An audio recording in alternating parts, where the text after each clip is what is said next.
retired, my column appeared, which titled Rangarajan, the Philosopher King. It was that Rangarajan who recognized me as an economist and encouraged me to go further. He's devoted most of his working life to public policy, and I think the country is better off for it.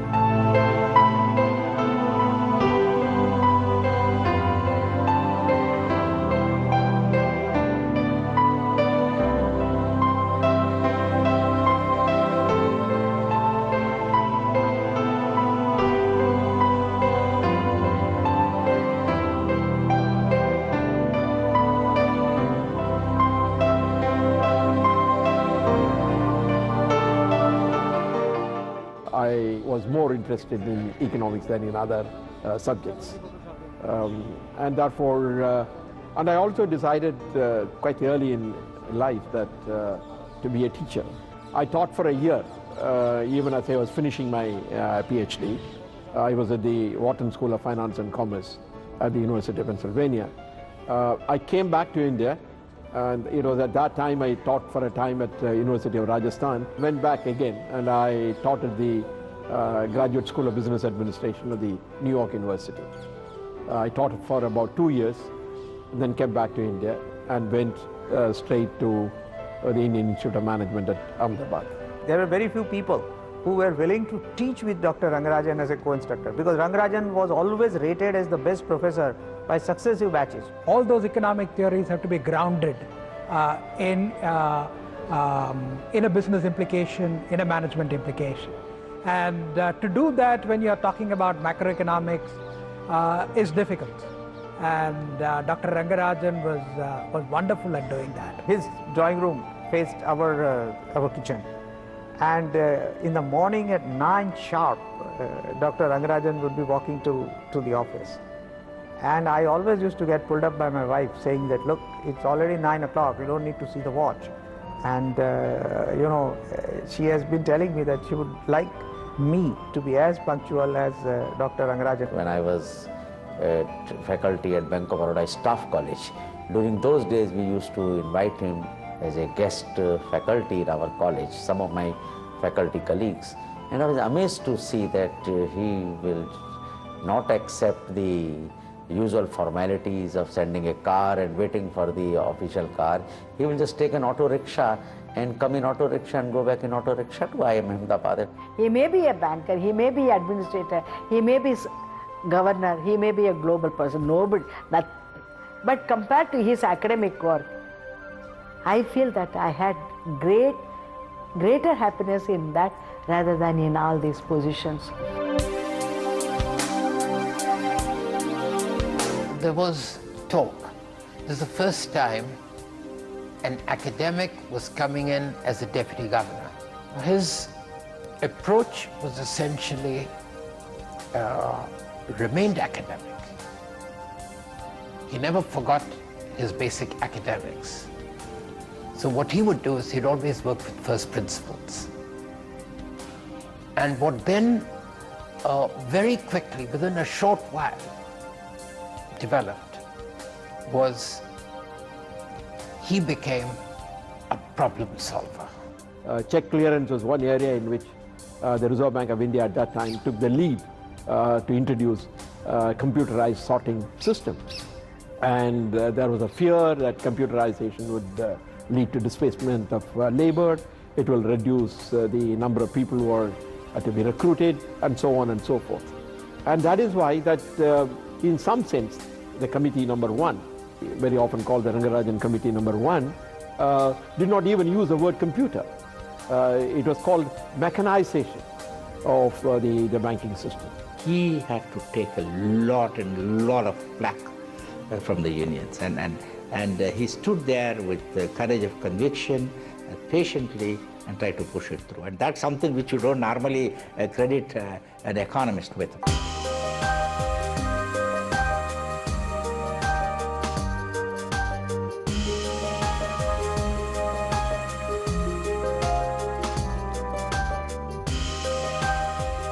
The period of the 2 years 1990 and 1991 were years when the balance of payments crisis had hit the country.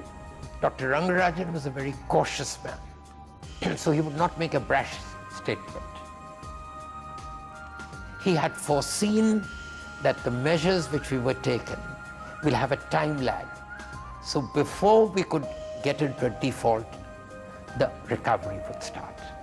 One of the things that could be done was to pledge the gold. The Reserve Bank of India Act permits us two things. One, to keep gold outside India, and also permits us to borrow from the other central banks. So the gold was pledged only to the Bank of England and to the Bank of Japan, and the money was raised. And as you all know that it was redeemed very, very soon. I've sat hours with him where he was in like a commander of a ship, seeing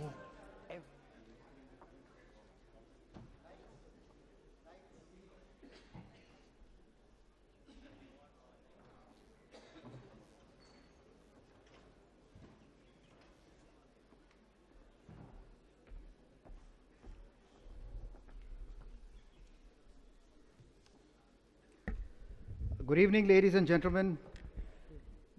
The time for the grand finale. I would like to welcome our chief guest for the evening, Mr. N.K. Singh, former Member of Parliament and now the Chairman of 15th Finance Commission. Welcome to you, sir. Also a Scotch Challenger awardee. And a Scotch We Challenger discovered award. talent.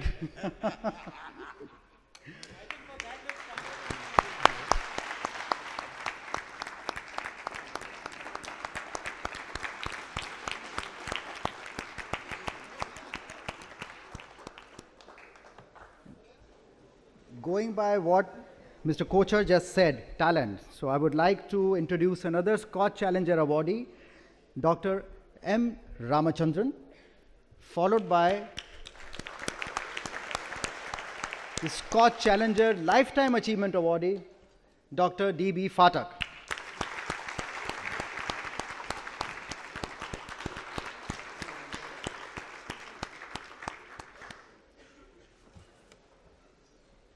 And we have the pleasure of having with us Professor V. N. Alok, Senior Faculty and Professor at Indian Institute of Public Administration, a governance expert.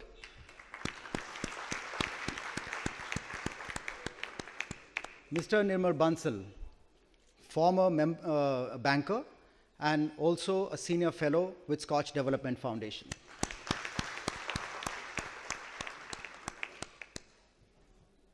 The driving force and the inspiration, Mrs. Manisha Kochhar, Director Scotch, for Mr. Kochhar. And another inspiration, Mrs. Pratibha Phatak.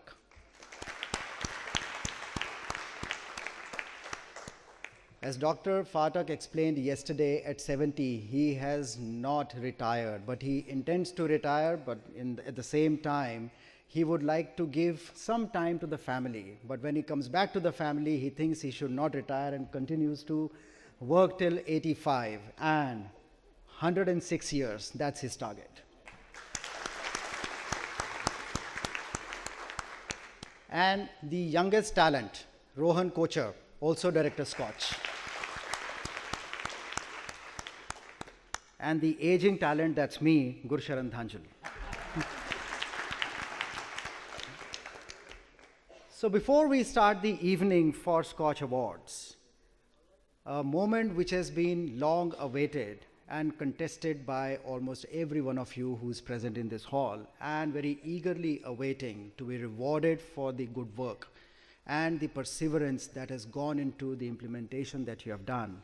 Painstakingly so, bringing all your team together here to be recognized with Scotch Award. I would like to invite Mr. N.K. Singh, Mr. Kocher and Dr. Phatak kindly step forward and do kick off the Scotch Awards ceremony by inviting Mr. Srivastava, Commissioner from Transport Department, Madhya Pradesh, a Platinum Award for his department.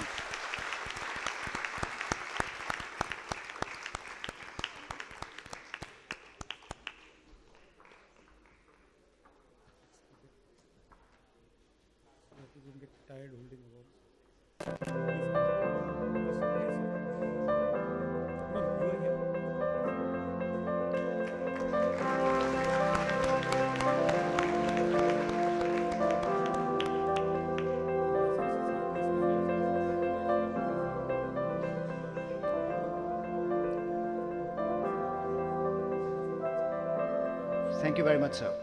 We are done. There's only one. Just one. Then we do it.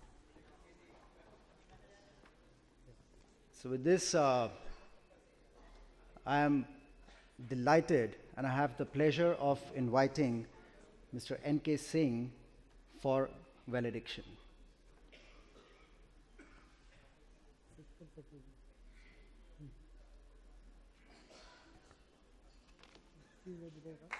Give him a good round of applause.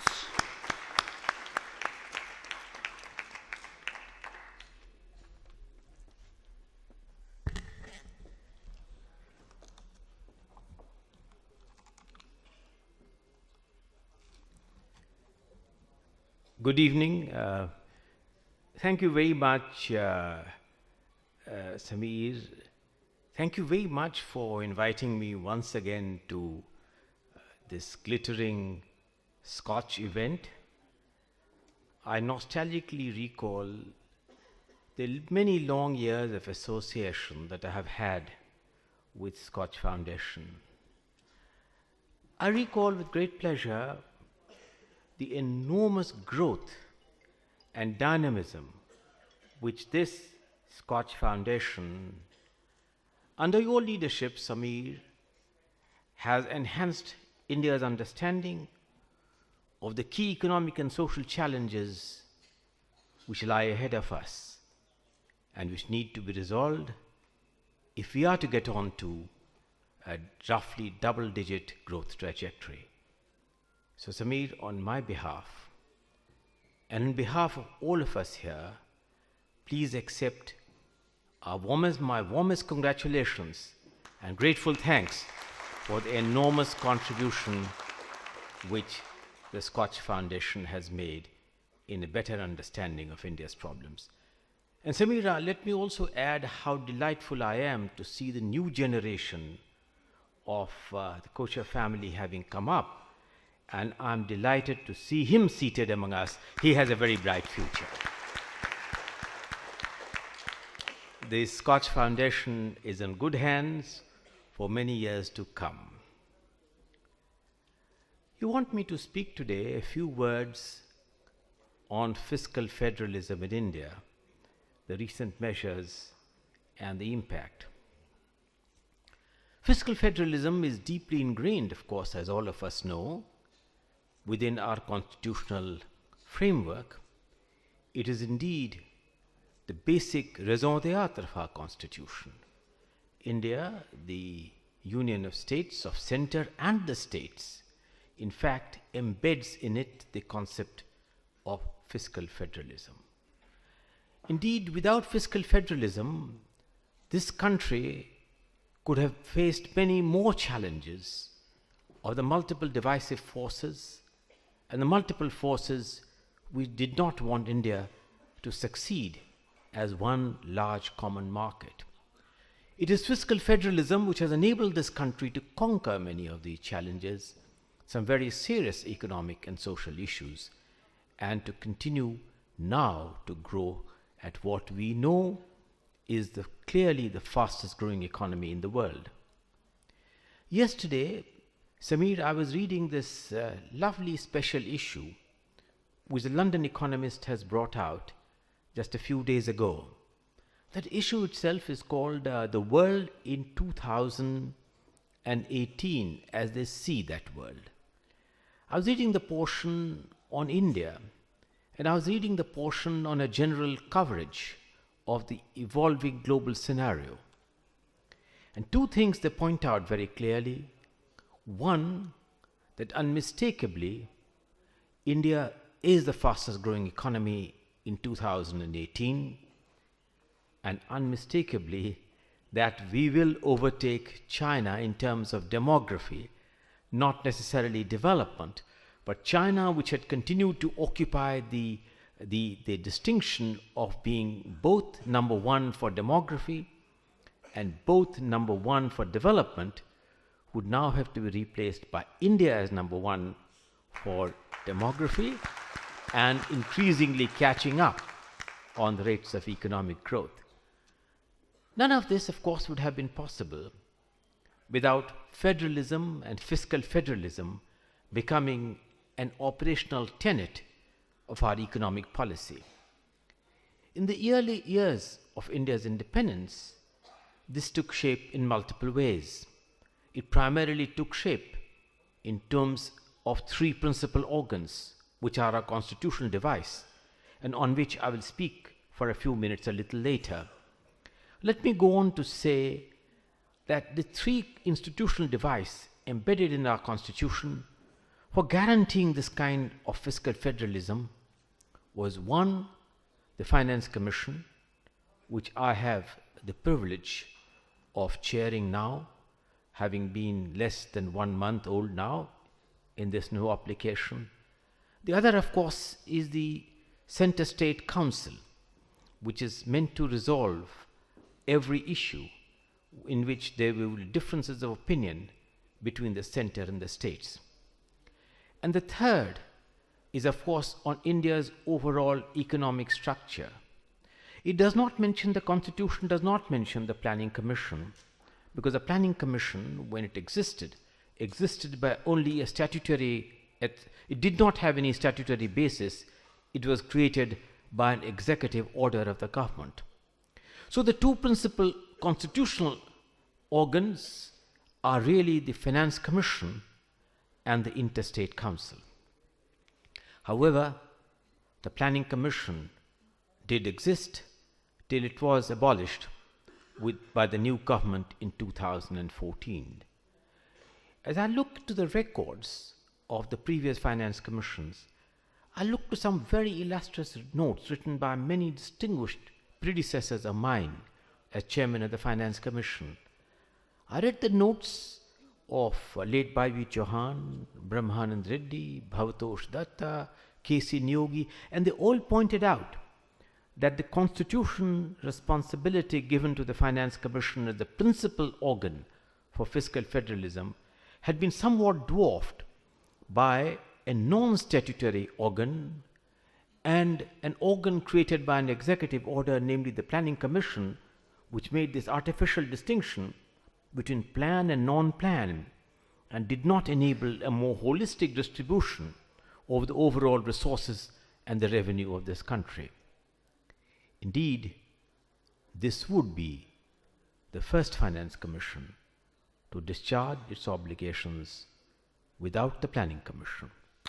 And this would therefore indeed enable this Finance Commission to fulfill what is assigned to it in the Constitution itself. Now, the roles which are assigned to it in the Constitution itself are large and sweeping enough, but for each Finance Commission, the government in office adds some additional issues on which the Commission is expected to submit their recommendations. Let me say three other important features which have taken place over the last year or two. First, I think that if there was ever a shining example of what federal compact meant, of a working fiscal federalism in practice, it is the evolution of the GST. It is a spirit of partnership, of give and take. It is a spirit in which all states have enabled their sovereignty and the center their sovereignty to be merged for what is called common sovereignty good. And the GST is perhaps the most shining example of federation in progress. Think of a situation where constitutional amendments have been undertaken by every state in this union to enable the GST to come into being. And a new powerful federal entity has come into being, namely the GST Council, which has enabled far-reaching decisions on taxation to be taken without voting at any stage, but by discussion and to arriving at a consensus. This is one very important change which has taken place to add a new dimension to what working fiscal federalism might mean. To come back to the theme where I was working on, that in practice, how will the federal polity, I believe, evolve as I see the theme of today by up to 2030? I see that evolution taking place in three ways. First, I see that evolution taking place that as we in the Finance Commission begin to grapple our multiple challenges, given emanating not only from the terms of reference which are enshrined in the Constitution, but in terms of the many newer issues which have been added by the President in our terms of reference. It would enable a more holistic distribution of the vertical divide between the center and the states, without some part of planned money, as was earlier being done, kept away by the kind of distribution pattern which the Planning Commission used to do. So it will be a more holistic distribution on what is called the vertical divide of resources between the center and the states. Second, it will enable a more equitable distribution on a horizontal divide between the states need and the amount of fiscal space which is available. And in doing so, of course, it will be guided by the fundamental principles of trying to foster an even, equitable and balanced economic development of all states, and of course enabling the capacity of the central government to meet its inescapable obligations.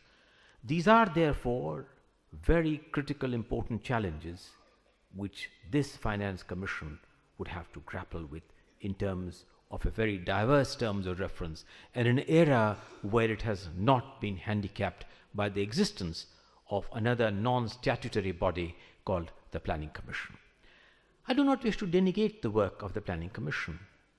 I myself had the privilege of serving as a member of that commission for several years, but I do believe that that commission had outlived its utility to meet the more contemporary challenges which really confront India, namely how can a unified India as one common market, which is what GST seeks to create and has successfully created, enable us to meet our challenging growth objectives.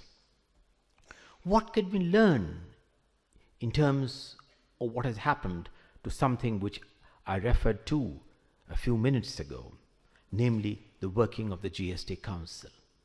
If the GST Council has been able to resolve the complex issues of taxation involving constitutional amendments and involving a recalibration of various tax rates as we go along, this council can be a pilot for similar cooperative endeavors and similar council and similar consultative apparatus to be built for other issues where both the center and the states need to cooperate. They need to cooperate in creating the fast progress which we have achieved on the ease of doing business.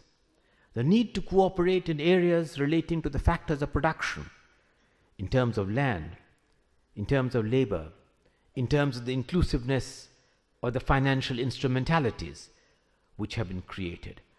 I see in this experiment of the GST Council a huge potential to be able to multiply this pilot experiment to further reinforce the fiscal federal character of the state. So by 2030, as most people say, India should be growing a double-digit rate of growth. India would enable its per capita income to increase very substantially. India would have not only become the world's largest demography, but the world's largest and fastest growing market, with a middle class whose size is astronomical, with a demographic dividend and a young population who, when skilled, will be able to provide the workforce to the rest of the world for enabling the new challenges in technology to be met. I do believe that fiscal federalism, which is what the fathers of our Constitution had given to India, is the trigger, is a catalyst, and has the adaptability and capability to meet the different challenges as we see them arising and as we have addressed in the manner of the GST Council. I do believe that similar experiments and pilots in regard to other important economic issues which confront both the center and the states can enable the ease of doing business in India to be dramatically improved for us to come in the first 50 category, which is the commitment of Prime Minister Modi and the commitment of this government. I do believe that India would be able to develop a competitiveness which is alluring enough for not only for Make in India to succeed, but which will enable India to reverse hundreds of years of economic decay and all that has happened in the post-colonial India for both China and India, to reverse history, to take the turn of events, to become the shapers of not only its own destiny, but the global destiny as well. I do believe that it is this fiscal federalism which enable us in a cooperative spirit to achieve the India of tomorrow and the day after, which we are ordained. And as if Asia is to become and has become, the 21st century belongs to Asia, that 21st century will also belong to India, in which we have a very important role to play. Thank you very much.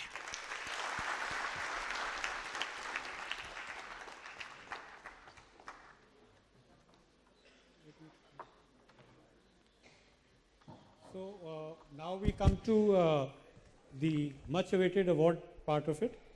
But before I get started with that, the Golden Jubilee would be incomplete without me acknowledging my brother, my friend and my colleague, Dr. Gursharan Dhanjal, who's made these 50 conferences possible with his tireless work. And he says age talent. Actually, I am barely middle-aged, so I don't know how he's age talent, so I think he's just getting out of his teens. And we will be together for the 100th summit as well. So before we start the award function, let me explain how we go about this rather complicated process. So we have these things that are marked. You see, the award is as good as the picture that you take back. So if you crowd the picture and you spoil the photograph, it's a lifetime memory gone. So we take our photograph very, very seriously. So I'll stand exactly where I'm standing. To my right would be Mr. N.K. Singh. There's a place marked for him.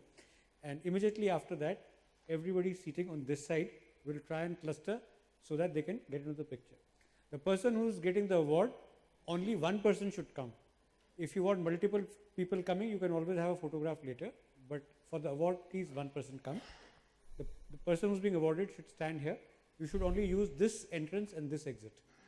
And people sitting on my left after Mr. N.K. Singh would be on this side. Right? Simple enough? So now we can get started. Let's get into position, sir. No, because it goes into newspapers and then you suddenly figure out try to see who's who. Good evening, everyone. The first category of awards that we have this evening are the Mobility Awards. The Platinum Award for Mobility goes to Transport Department, Government of Madhya Pradesh for their project Use of ICT for Excellence in Transport Services. They've already taken and gone. So the Gold Award goes to Department of Rural Development, Government of Andhra Pradesh for their project LED Lights Monitoring through IoT.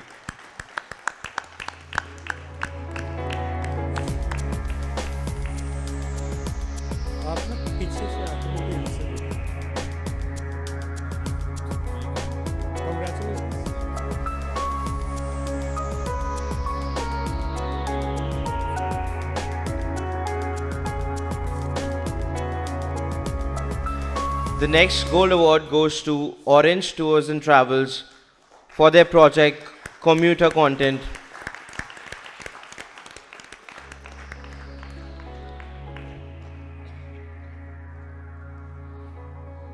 Congratulations.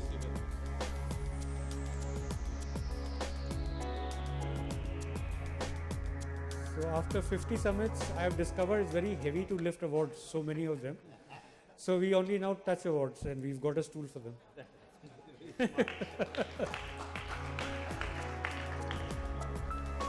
Thank you. The Silver Award goes to Discom's Monitoring Unit, Gridco Limited, for their project Revenue Collection System.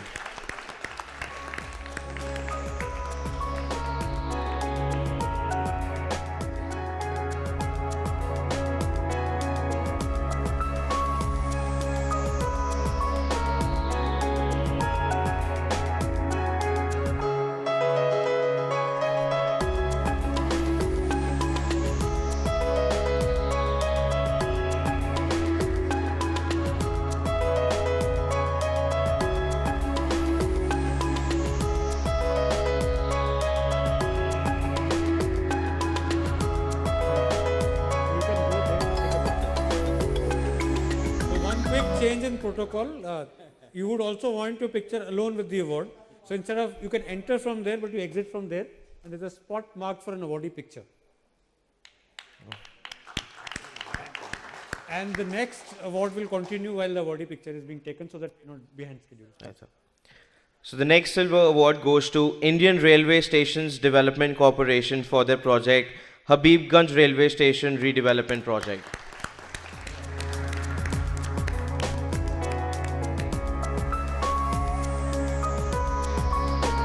The next Silver Award goes to Gujarat State Road Transport Company for their project Integrated Fuel Automation System.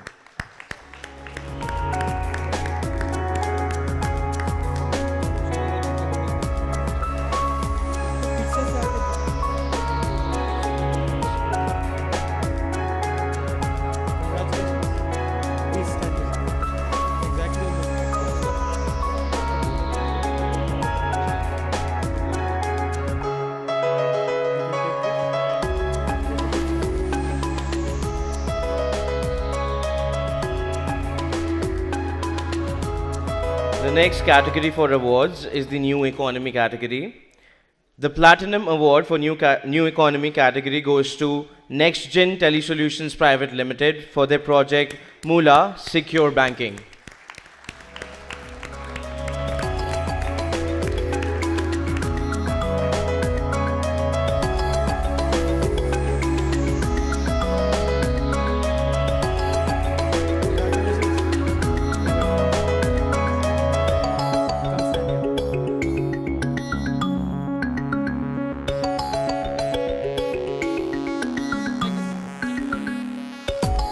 The next category for awards is the Blue Economy category.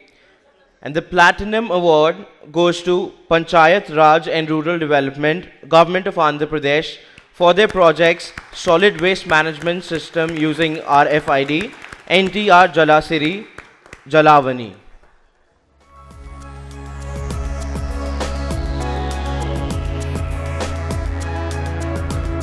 The next award, which is the Gold Award for Blue Economy, goes to West Bengal Handicrafts Development Corporation Limited for their project Turnaround of West Bengal Handicrafts Development Corporation.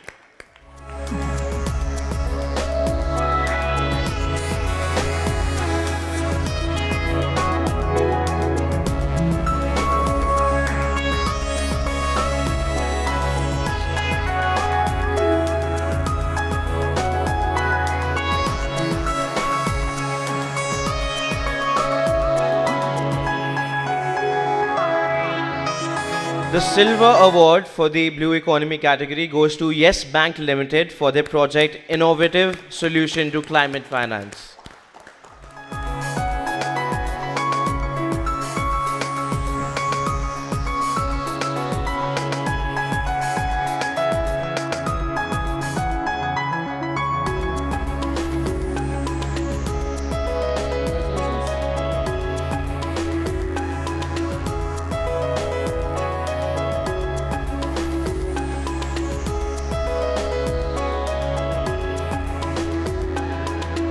The next category of awards is the innovation category. The Platinum Award for Innovation goes to ICAR, Indian Agricultural Research Institute, for their project Eco-Friendly Wastewater Treatment for Safe Reuse in Agriculture.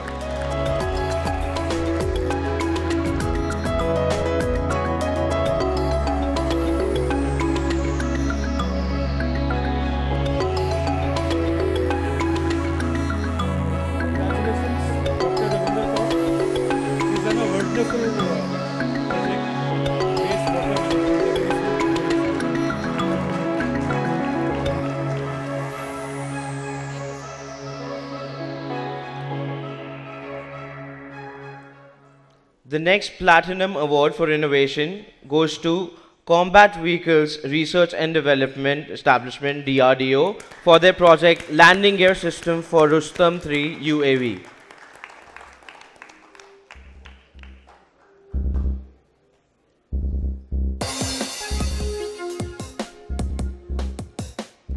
Congratulations. Please stand.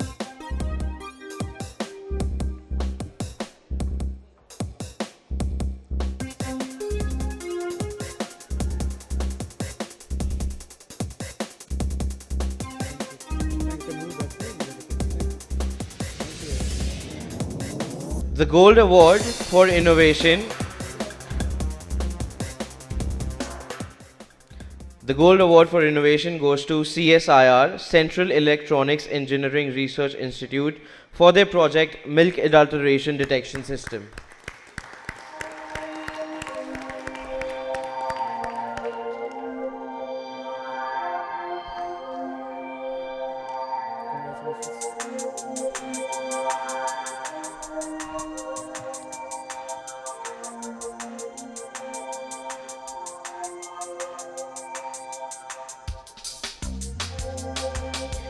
The next Gold Award goes to CSIR, Central Scientific Instruments Organization, for their project Aviation Cockpit Display Validation Platform.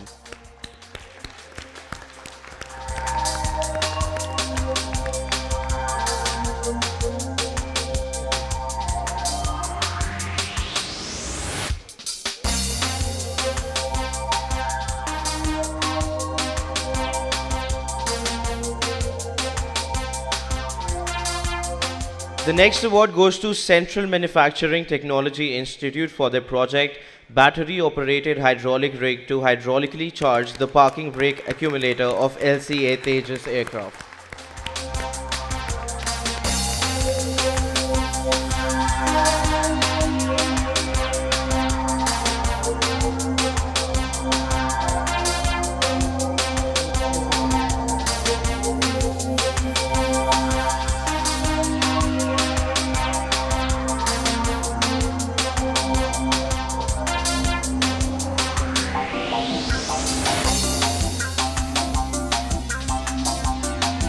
The next Gold Award goes to Defense Electronics Research Laboratory, Ministry of Defense, for their project HF Wideband Spectrum Monitoring Receiver for Integrated EW System for Mountainous Terrain.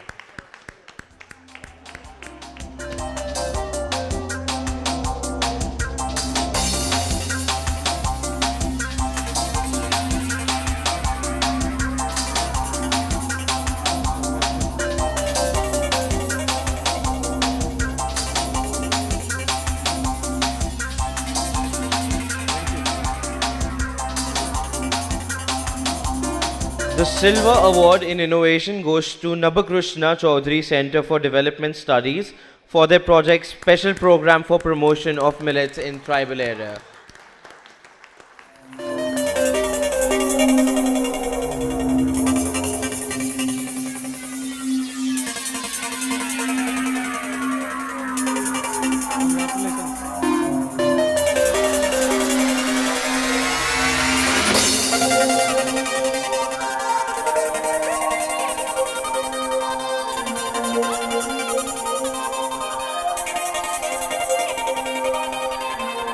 The next Silver Award goes to Tamil Nadu Agricultural University, Coimbatore, for their project NADP project on price forecasting and development of market advisories to interface with e-resource division of AMI and BPC.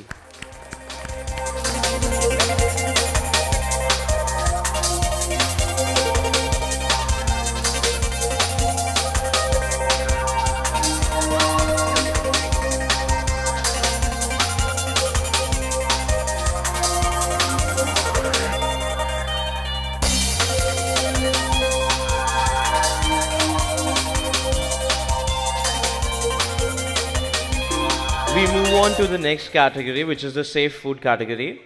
The Gold Award for Safe Food goes to Food Safety and Standards Authority of India for their project Save Food, Share Food, Feed Joy, Indian Food Sharing Alliance.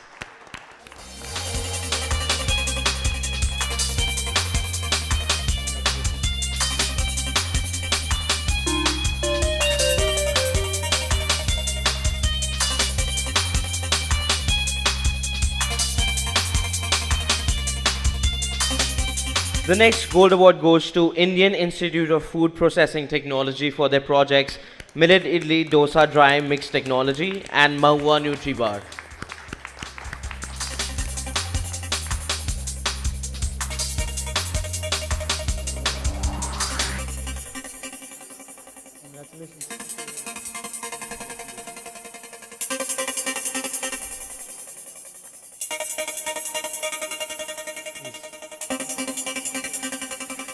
The next Gold Award for Safe Food goes to Mega Foods Products Madras Private Limited for their project Liquid Sugar from Refined Cane Sugar Purifying Process.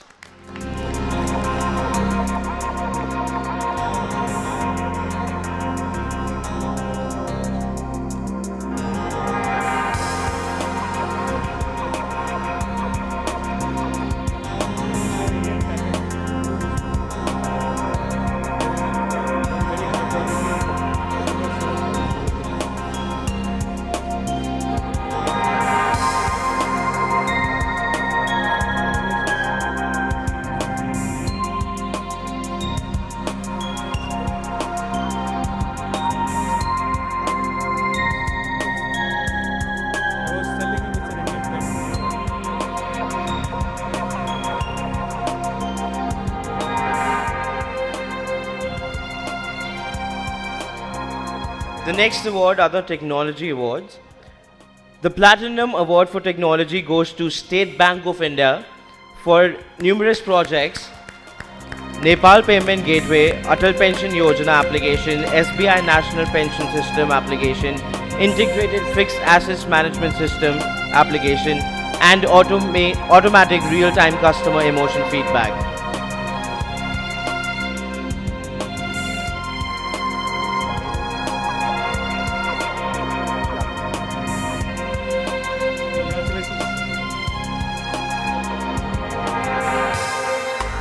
The next Platinum Award for Technology goes to Bhopal Smart City Development Corporation Limited for their projects Public Bike Sharing, Intelligent Street Light Project, Bhopal Plus Apps, and SmartPore.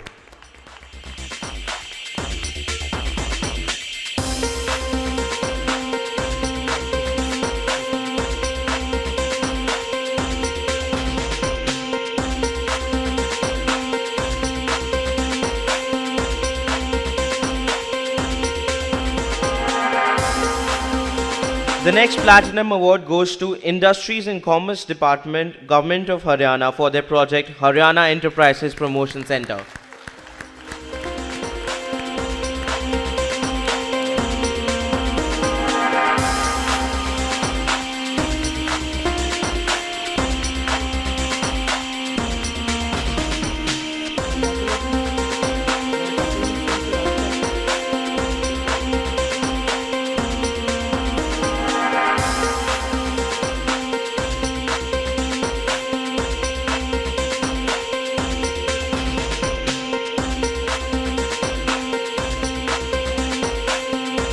The Gold Award for Technology goes to Government of Andhra Pradesh for their project Minister's Dashboard.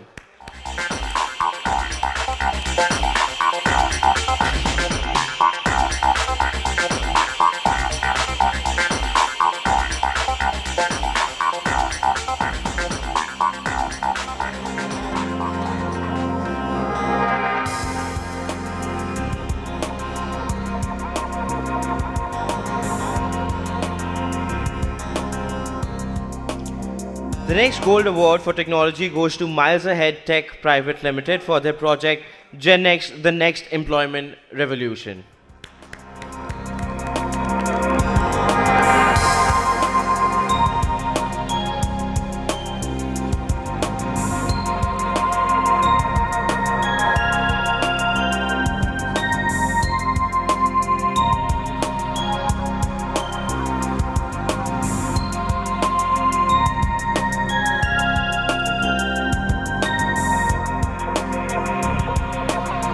The next Gold Award goes to Urban Development and Housing Department, Government of Madhya Pradesh for their project E-Nagar Palika.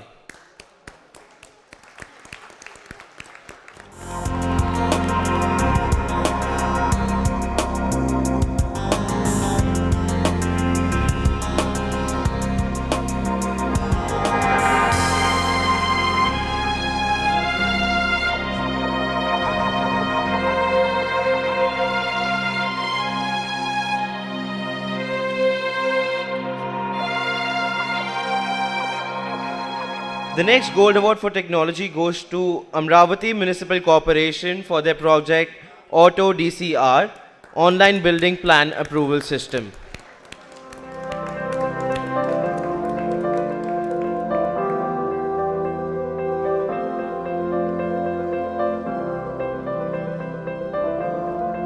Congratulations. So people had to leave, is it?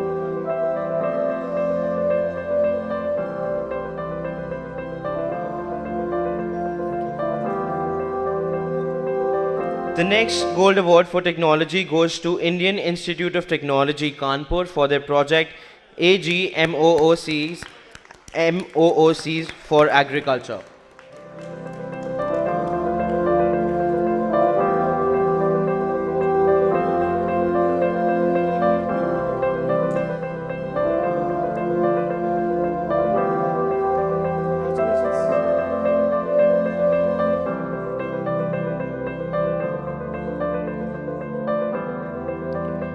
The Silver Award for Technology goes to Andhra Pradesh Industrial Infrastructure Corporation Limited for their project APIIC GIS for Industrial Land Inquiry.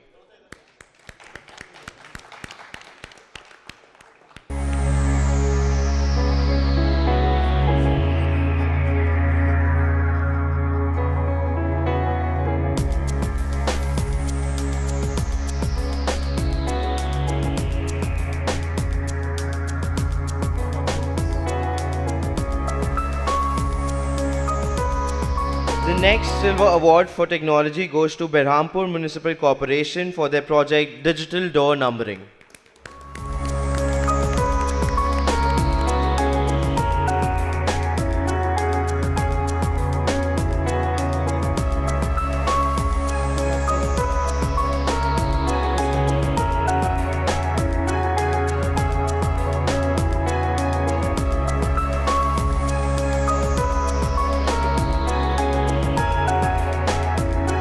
The next Silver Award for Technology goes to Bharat Financial Inclusion Limited for their project Digitizing Rural Financial Services.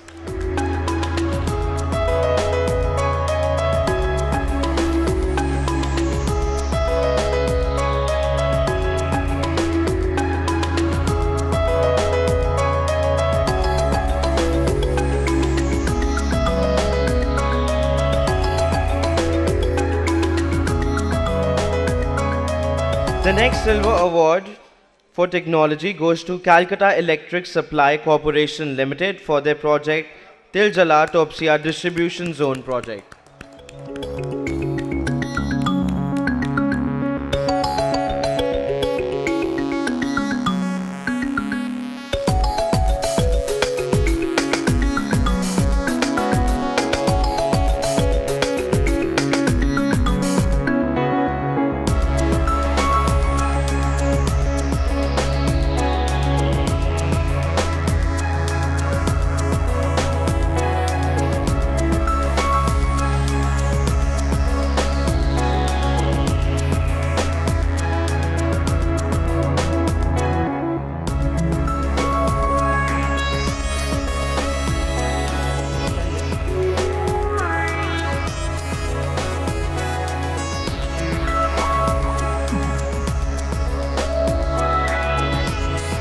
The next silver award goes to Commissioner and Director, Municipal Administration, Government of Telangana for their project Property Mapping.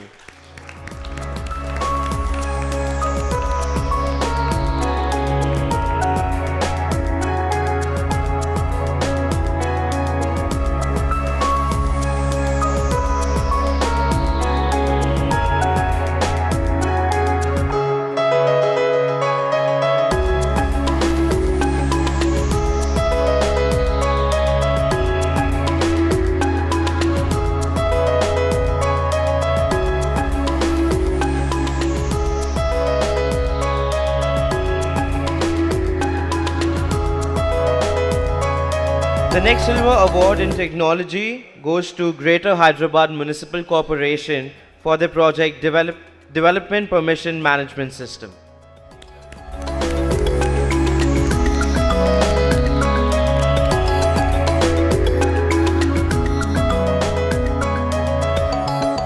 The next silver award for technology goes to Madhya Pradesh Paschim Kshetra Vidyut Vitran Company Limited for their project Remote Disconnection or Connection Unit.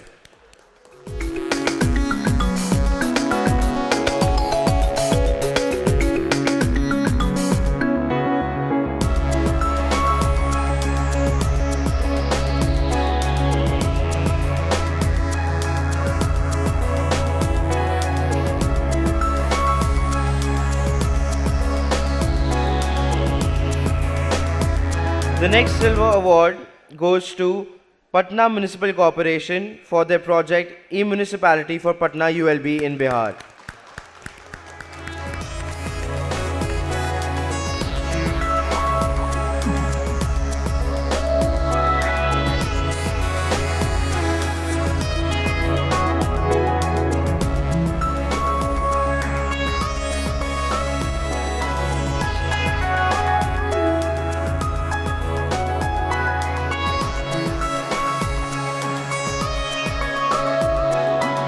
The next silver award goes to Madhya Pradesh Purv Kshetra Vidyut Vitran Company Limited for their project EPIC.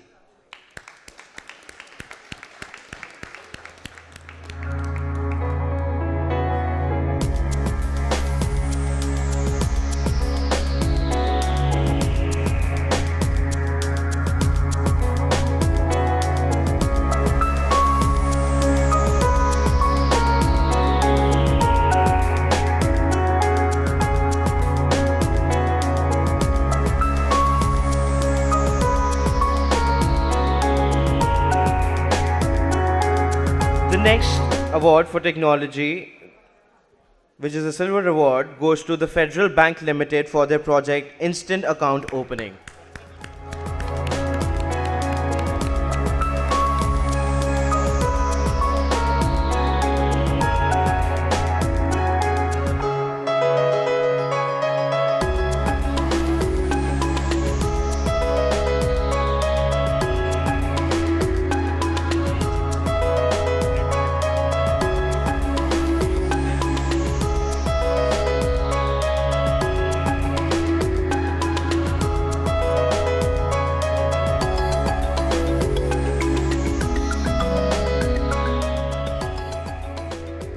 In the Blue Economy category, the Platinum Award goes to Panchayat Raj and Rural Development, Government of Andhra Pradesh for their project Solid Waste Management System using RFTD, NTR Jalasiri and Jalavani.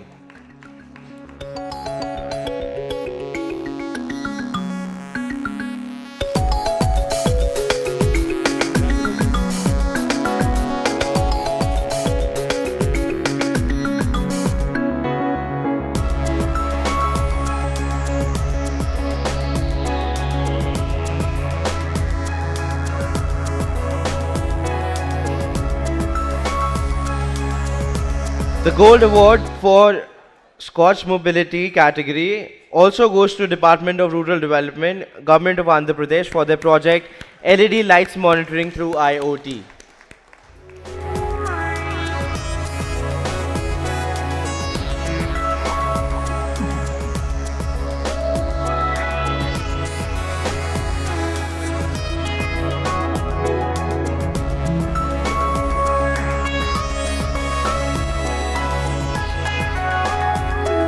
The Silver Award for Technology goes to Greater Hyderabad Municipal Corporation for their project Development Permission Management System.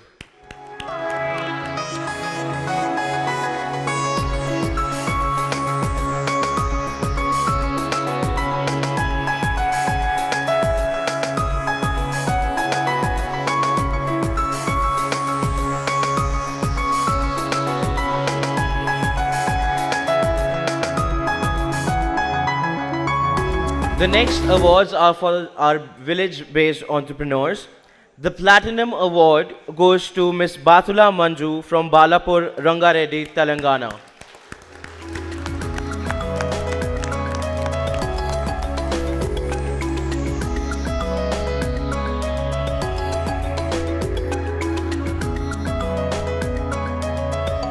Very good.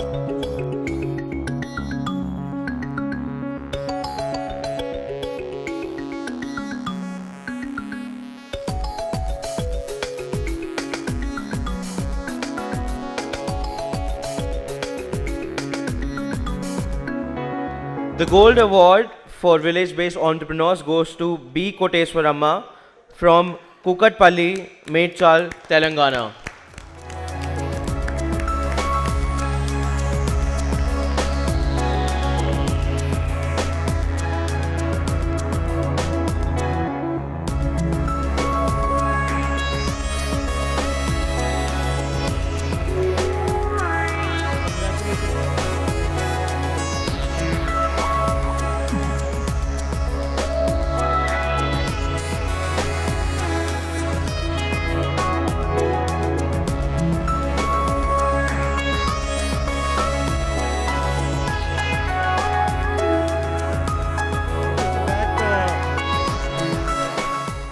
Brings us to the end of the award function, but we still have some photographs to take. So I'll invite just a few people who I think need to be in a picture. So SBI team, please, if you could come with all your awards. Yeah, I think let them then come here. No, nahi, aap bhi raho. Gulshan, aap bhi raho, and then Manisha. So there will be too many people in the picture. So please.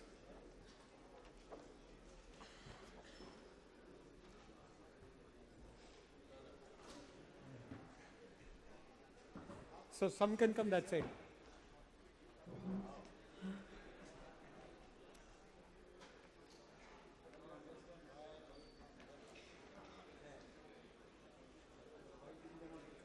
So we missed Mr. Mahapatra. Please tell him. Yeah, in fact, he's.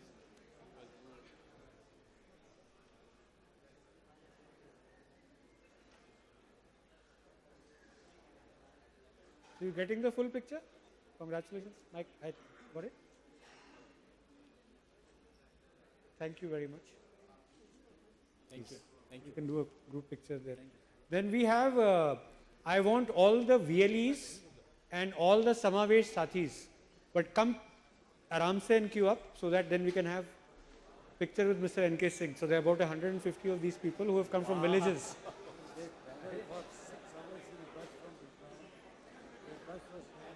Can you remove?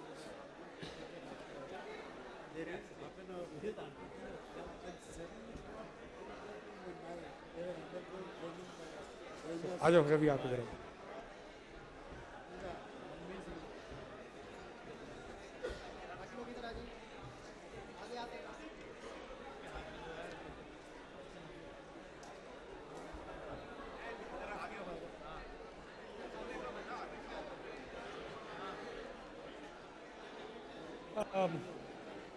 the photographers, can we have a photographer from the balcony? Maybe that will be good enough height. Will that work? भेज दिया है ना? So don't worry, आ जाइए. ऊपर से photo ले रहे हैं, सबकी आएगी. Please come.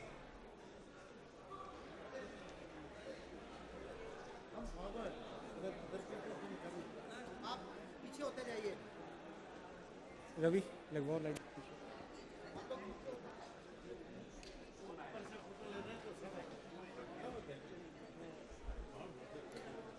आप तो नहीं आओगे, आप आगे आओ. हाइट के हिसाब से आओ भाई, आप मेरे साथ खड़े हो जाओ, कोई प्रॉब्लम नहीं.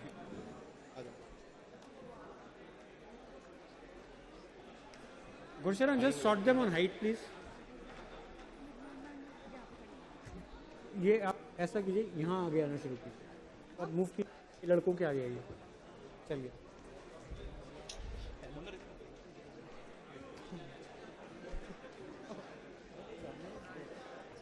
आप उधर इनके साथ. अंकित भाई.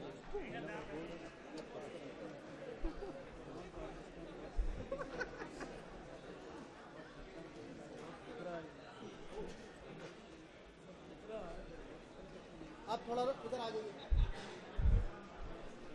आप आगे आ जाइए. आप लोग आगे आओ. जिसकी अच्छी नहीं आई दोबारा लेंगे, डोंट वरी, आगे पीछे कर लेंगे.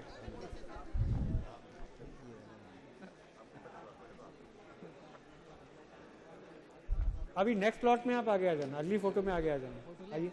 हाँ नहीं इनका ठीक है.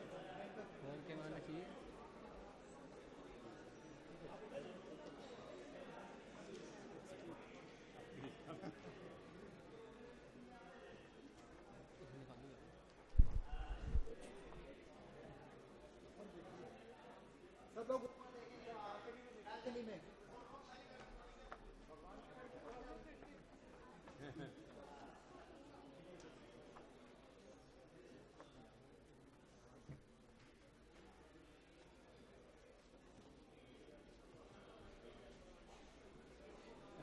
हो गया? Okay, thank you. Thank you very much. Thanks a lot. Thank you so much for coming. बहुत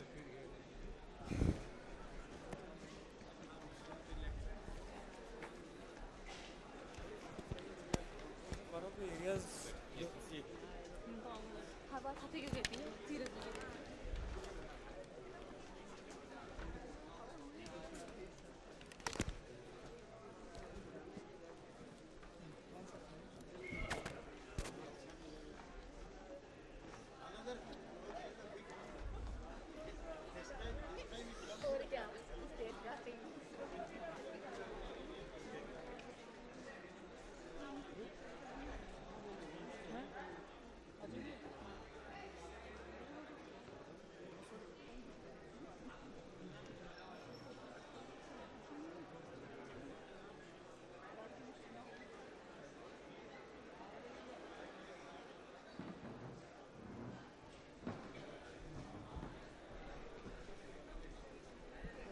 सब लोग अपना अपना स्थान ग्रहण कर लें प्लीज.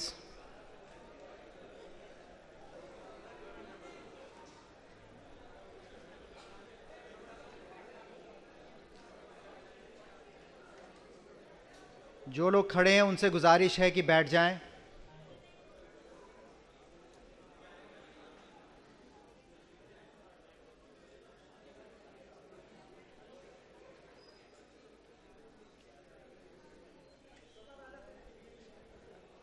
सभी लोगों को बहुत बहुत कॉन्ग्रेचुलेशंस स्कॉच अवार्ड के लिए.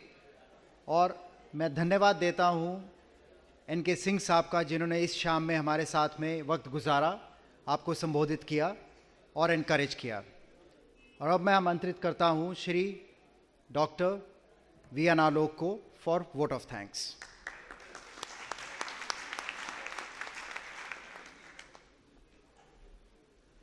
Thank you, Gursharan. Leader of the House, Shri N.K. Singh Saab, the leader of the Scotch movement, Shri Sameer Kocher, dignitaries on the dais, distinguished participants, ladies and gentlemen. First of all, congratulations to all of you for this wonderful award, and thanks to the Scotch Foundation that they have recognized this journey of yours, that you have made people's life better. We just had a wonderful evening, and thanks to our esteemed guest, Shri N.K. Singh Saab, that who was here, who graced the occasions. Many of you know, and particularly Dr. Ramachandran, he knows that he is arguably the most effective change manager in the government, particularly in the Ministry of Finance. For him, the Ministry of Finance is a second home, and the public finance must have been his household discussions, because his father was the finance secretary, Sir T.P. Singh Saab, and who was the first secretary there in the planning commissions.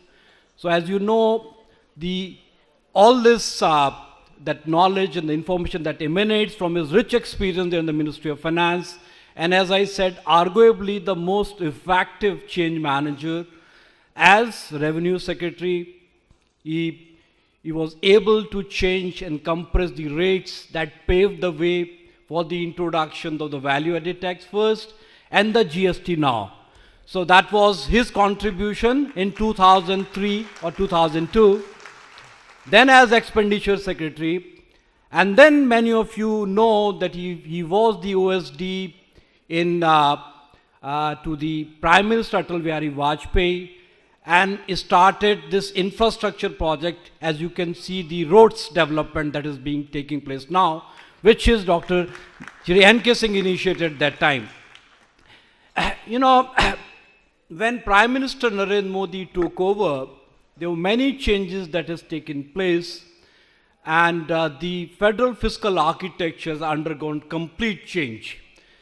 As was mentioned earlier, the Planning Commission was dissolved, and the GST Council is in place. Central sector schemes has undergone a sea change. So that has created an enormous challenges for the best brain to the country. And this 15th Finance Commission, the kind of terms of reference that has been posed before the 15 Finance Commissions, it perhaps the biggest challenge that any of the finance commissions has ever seen. So Prime Minister Narendra Modi has seen the safest hand, that is Mr. N.K. Singh, who can deal with this terms of reference, as you know, the GST Council in place, the non-plan and plan distinction that has gone, the incentive grants are in place in the terms of reference. The Finance Commission have been asked to even evaluate whether the revenue deficit grants is important or is not so important. So there's a whole lot of challenges that has been posed before the 15 Finance Commissions, and that is there before Dr. N.K. Singh. I'm very, very thankful to you, sir, that you graced these occasions. And I request all of you to give him a big round of applause, give him standing ovation, ladies and gentlemen, one and only to Dr. N.K. Singh.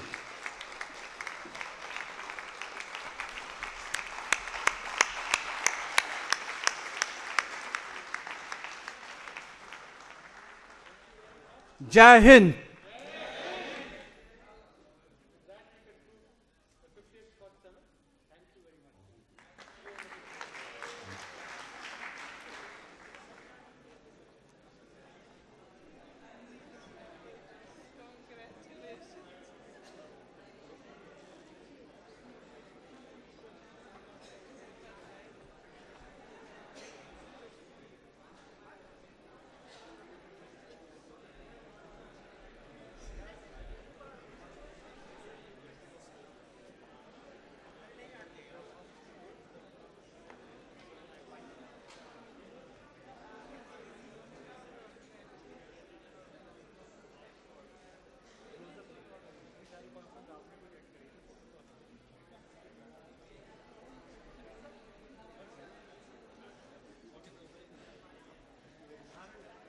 Certificate वाली